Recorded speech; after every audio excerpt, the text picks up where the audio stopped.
Hey, 𝗟𝗶𝗸𝗃𝗀𝗃 here. I am starting day 18, I think, day 18 of the journey to $1 million. So if you are a government contractor and you're struggling to get to $1 million, if you're already a government contractor and you want to get the next $1 million on kind of a repeatable process or following a repeatable process, or if you're trying to get into the federal market as a government contractor, this journey is for you. It's 365 videos that I'm going to share that document my process from January 1st to the end of December 31st, 2025. And I'm going to show you how I take that following the process that I've been teaching since 2018, and I get to $1 million.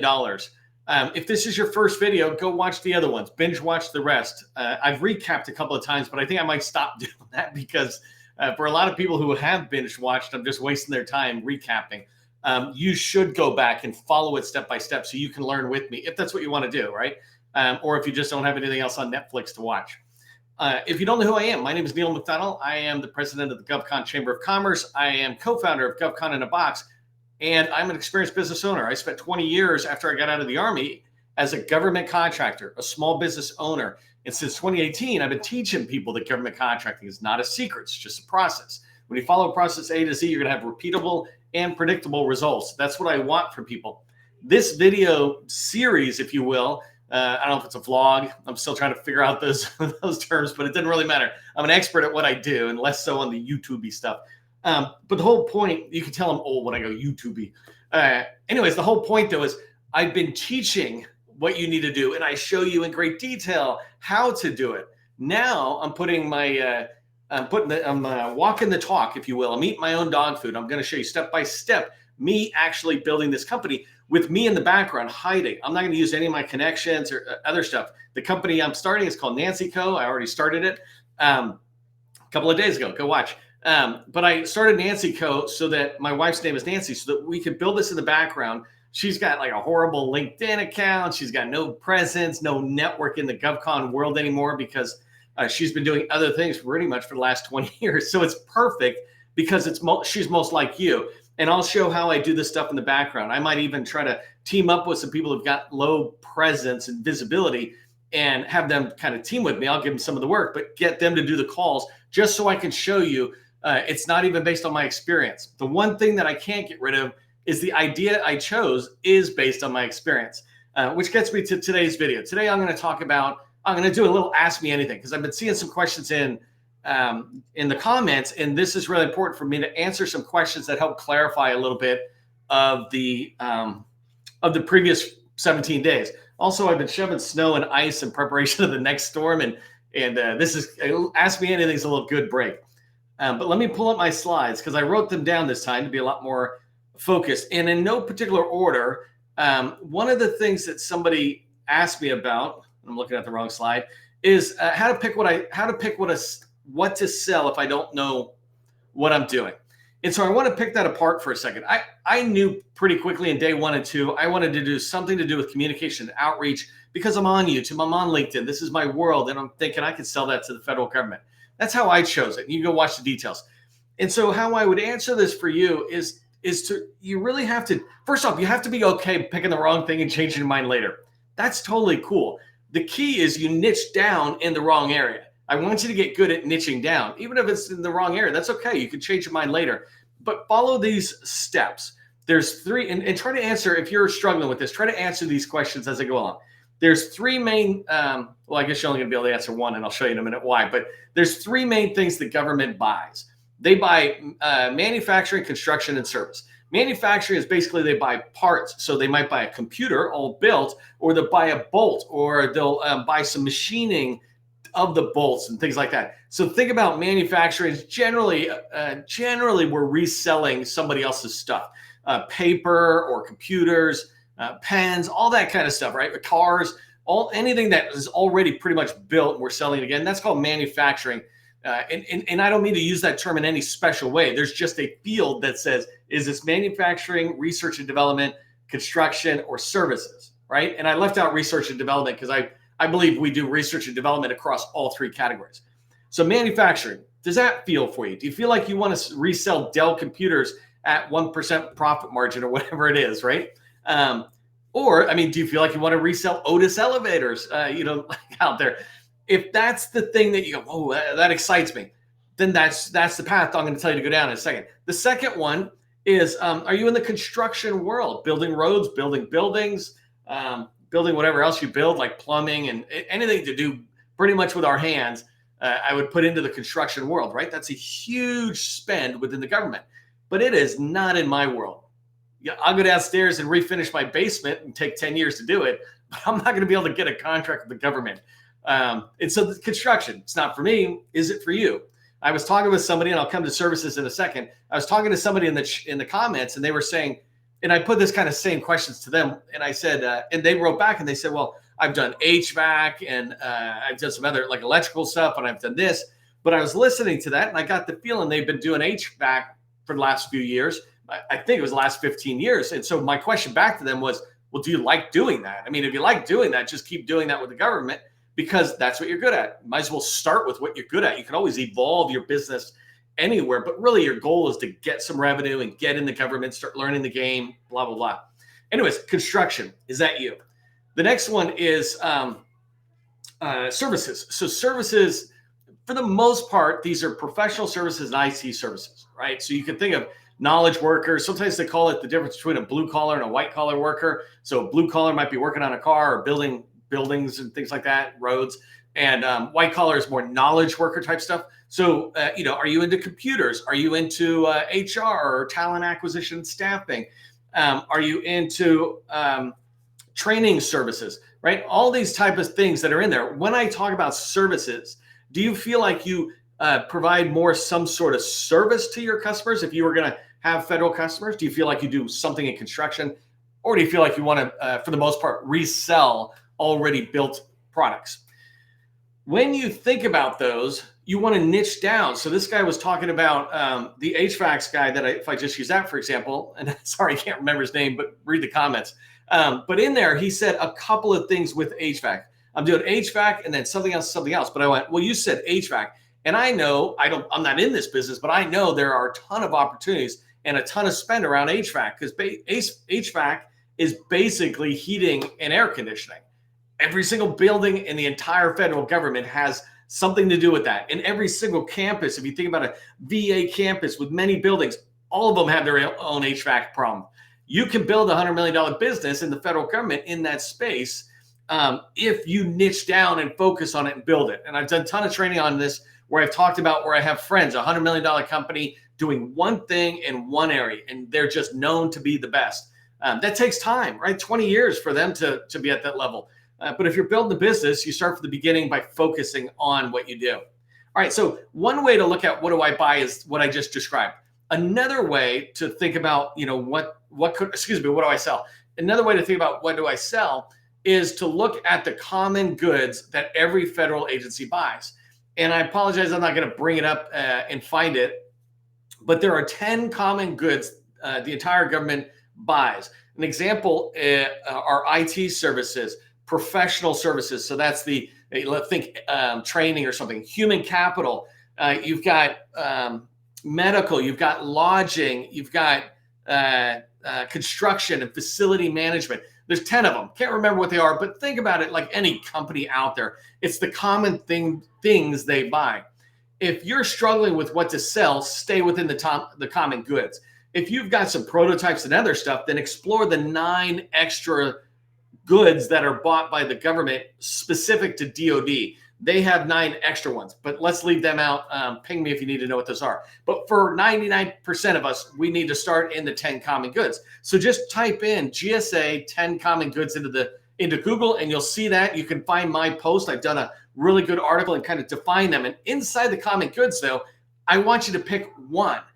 Again, be okay with picking the wrong one and starting your journey and then changing your mind. Pick one and go human capital. Perfect. And so when you go into human capital, it has 10 or 15 subcategories. Look at those. Pick one. So when you're trying to figure out what do I sell, start with those 2 options, right? The 3 construction, manufacturing, services, or the 10 common goods. Both of those will kind of get you to that same place. All right. So hopefully that question dug a little bit more into how do I know what to sell? Another one was saying that there was somewhere out that I just wanted to remind you. when you're just getting started, when I say just getting started, say 5 million and less, don't go everywhere. Pick one department. I used to say agency, but I just want to give you some wiggle room. Department of Homeland Security has many agencies. HHS, Health and Human Services, many agencies. The Army, the Navy, each Department of Navy, Department of Army, Department of Air Force, they all have many, we don't call them agencies, but in the government, we call them MAGCOMs, major commands, or buying commands, or system commands. Doesn't even matter what it is. Something in the Navy is NAVC, Naval Sea Systems Command.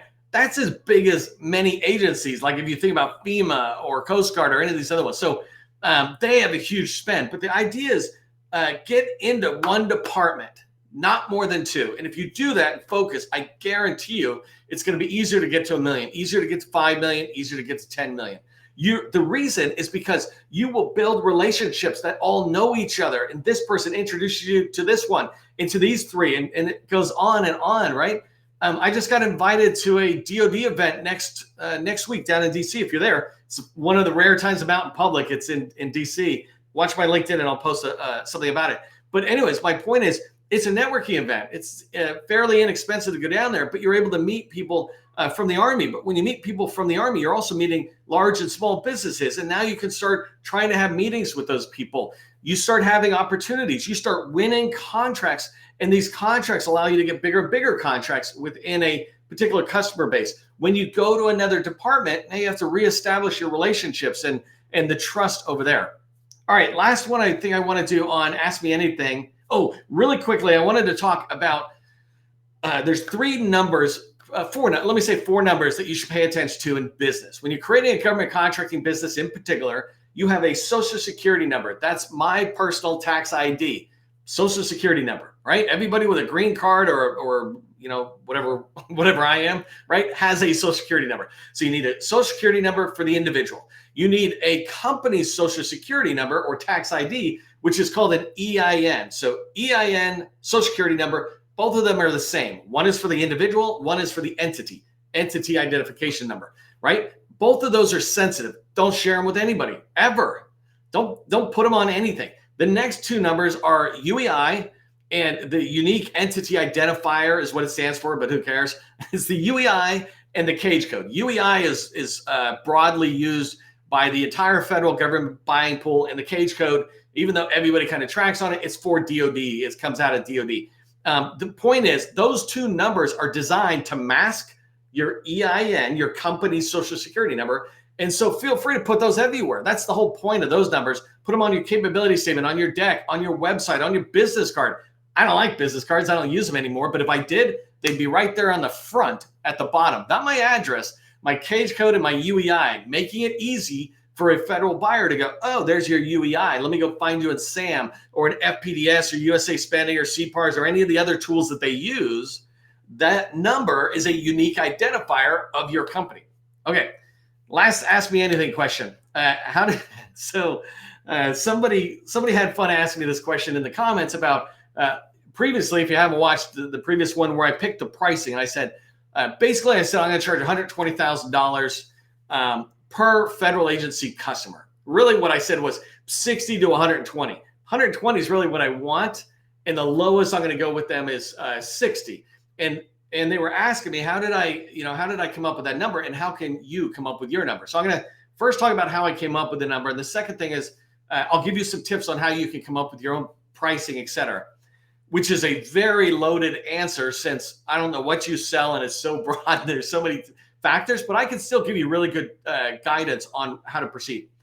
First off, how did I come up with the number? Well, let's be clear or transparent. I said I was going to be transparent. I just pulled it out of my head, but I pulled it out of my head based on experience and based on the value I know I would be providing that federal buyer. For example, I'm going to sell LinkedIn engagement.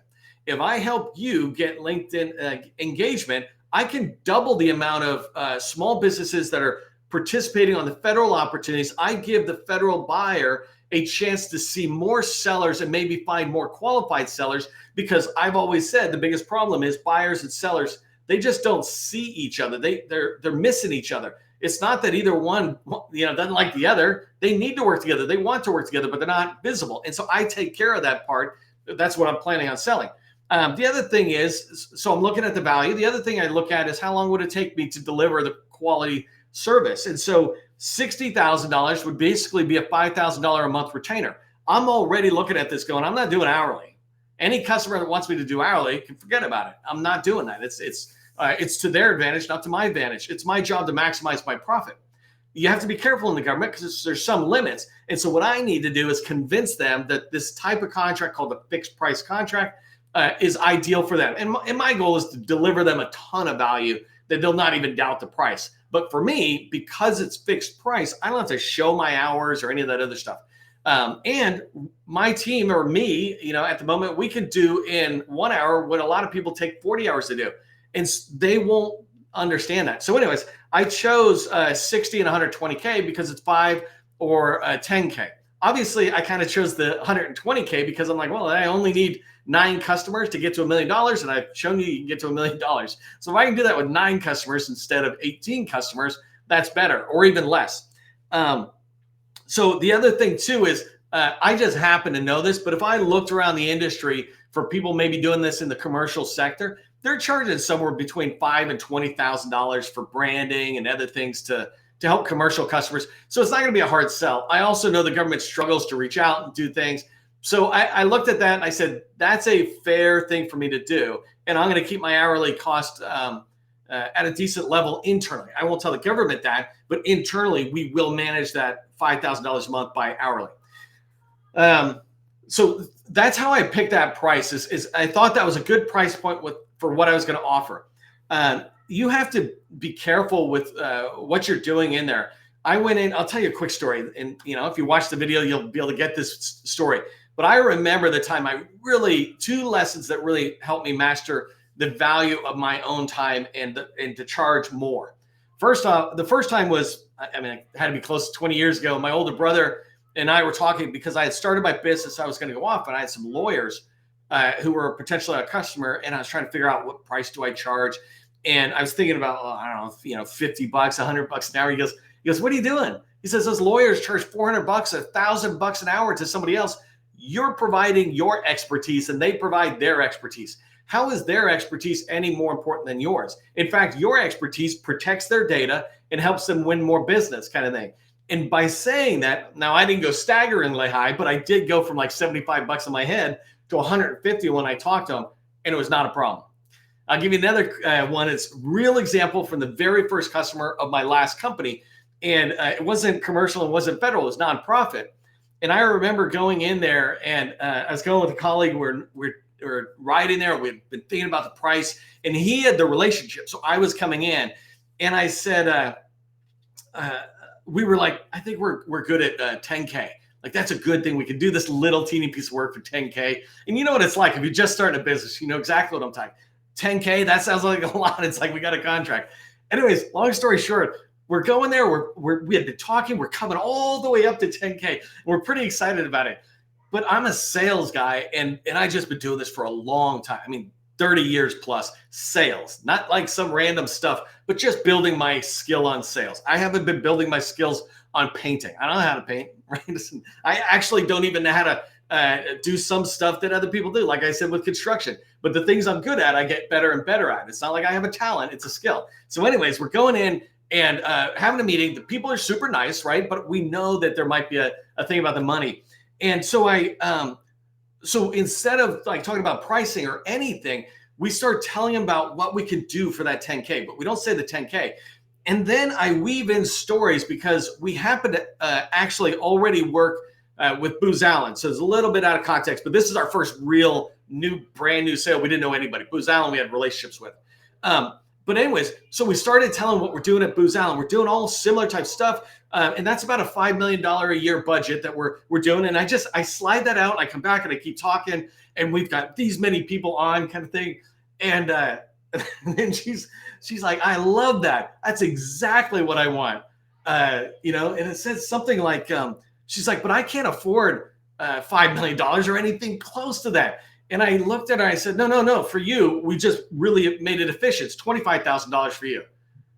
First off, I just increased by 150% the price we'd agreed on. That's $25,000.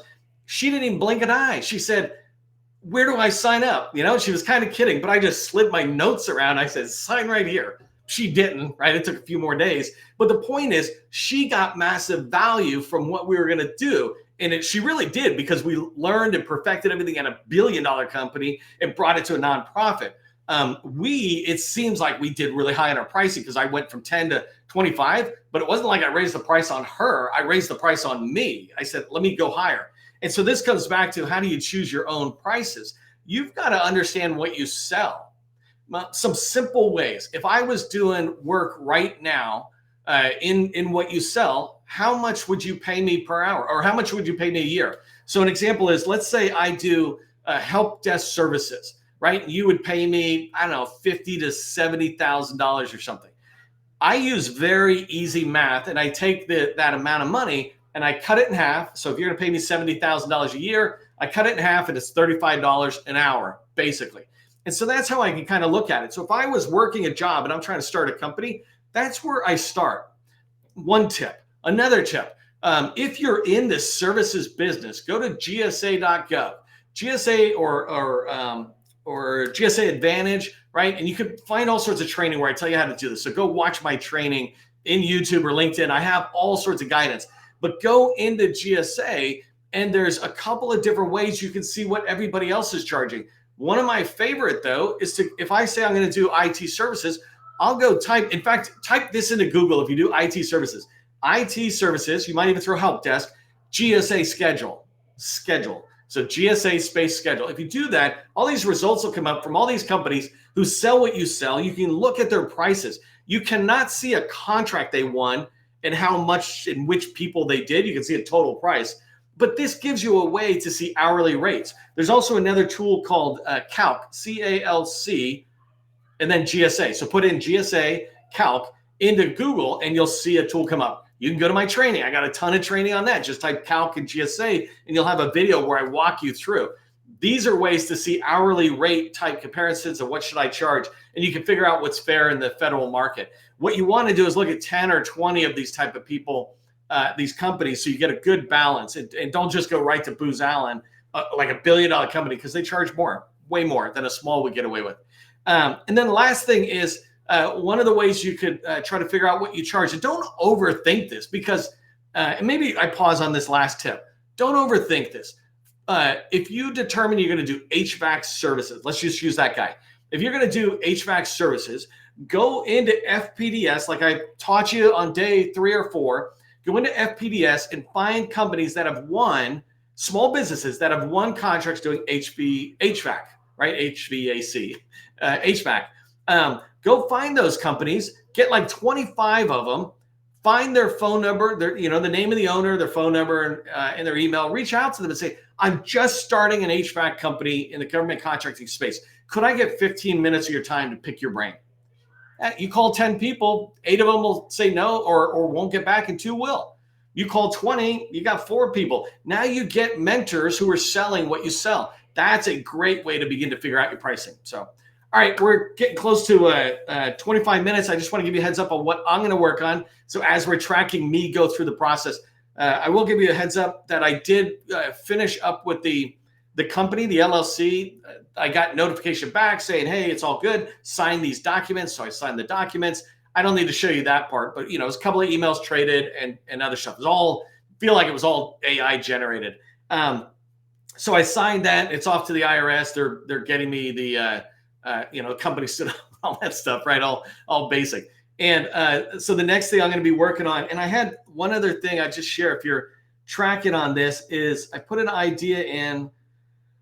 Oh, here's an idea I had. There's this guy out there, William Randolph, and I'll provide more information later. But he came out of government as a contracting officer, and he started a business that primarily is teaching people how to do this thing called micro purchases. He might use a lot of other words, but basically the government spends a lot of money, like billions, on buying things using a credit card.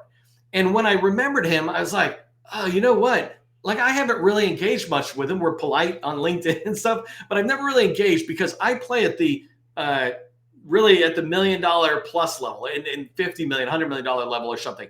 And he is playing at that micro purchase level. Well, for what I normally do, it didn't make sense to collaborate much. Now I'm like, oh, you know what I can do? I can go back to him and say, hey, why don't we do some joint training? I can promote his whatever he's doing. I can learn a little bit about those micro purchases. And the reason I was thinking this is, and I'm going to get his advice and maybe use some of his services. I think like you don't have to pay until you win. And that's like awesome. But for 𝗟𝗂𝗂𝗃, I'm going to go in there and think, can I create a product basically for $2,900 or around that range, whatever advice he gives me, but that price point, just enough to get in the door with some of these federal agencies to give them a taste of the 𝗟𝗂𝗃𝗃 services that we're going to offer. And then once we're in doing that kind of work, we could try to make a bigger sale by saying, hey, we can keep doing this. But anyways, I just wanted to tell you that I expanded my insight. Day 18, I'm only in day 18. And if this is your first time here, I only work an hour a day at most on this. But now I'm looking at this as providing something free to the government, not to an individual, but to all the government, saying, hey, come check out my checklist or something. And I'll tell you how I do it. I'll show you every little detail. But a little checklist and then a free masterclass. And then I was thinking a $99 purchase where maybe individual government people might just pull their own credit card out, buy, and then a $3,000 purchase that gets me into the agency, and then a $60,000 to $100,000. I really believe in this, like providing steps to the government. I've done this before many times where I've gone into the government and I say, look, I'll do a gap analysis, then I'll do a proof of concept or pilot, which means a teeny project, and then we'll do a rollout kind of thing. And at any given point, you just tell us no. Right. But that kind of thing gives the buyer a chance to really protect themselves, not have to invest heavily to see if they want to go this direction, whether it will work. And so it doesn't matter whether you're doing HVAC or road construction, cybersecurity, or what I'm going to do in 𝗟𝗂𝗃𝗃, you can still have some sort of path in there because that's a roadmap. And I'm going to point to the customer and say, I want you to join me on this roadmap or on this journey. I want them to join the journey as well. All right. I'm done here. I hit 27 minutes. Give it a thumbs up if you liked it, enjoyed it. Let me know if you got any questions. In particular, I like coming back on the comments because it helps me make sure I'm clarifying whatever I'm saying as I'm pushing forward. So my task between today and tomorrow is to get back to the capability statement and start moving that forward. All right, I will talk to you later.